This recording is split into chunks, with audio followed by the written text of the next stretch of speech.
السلام عليكم. سريعا بس كده عشان موضوع قطر. اول حاجه الحاج ابو حنان كان مقدم عرض لحماس. جميل. وفد من حماس راح قطر عشان يناقش العرض. جميل. اسرائيل ضربت وفد حماس في قلب قطر.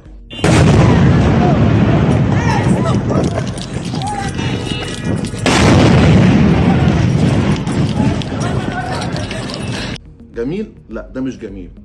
طيب اسرائيل تعمل كده ازاي وهي عارفه ان قطر فيها اكبر قاعده امريكيه في العالم بره امريكا، والمفروض ان دي قاعده موجوده عشان تحمي قطر، واسرائيل ضربت قطر وبتقول ان هي ما عرفتش امريكا.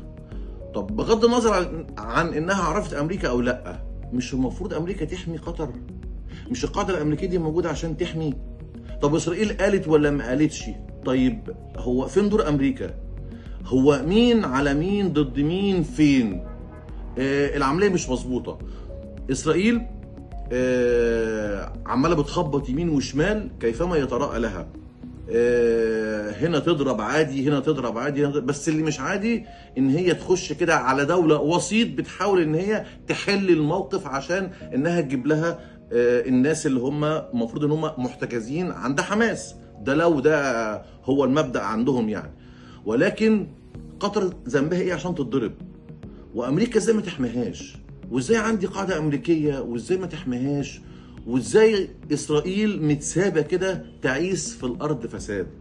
الموضوع بقى فعلا اسرائيل خرجت بره المألوف، وربنا يستر.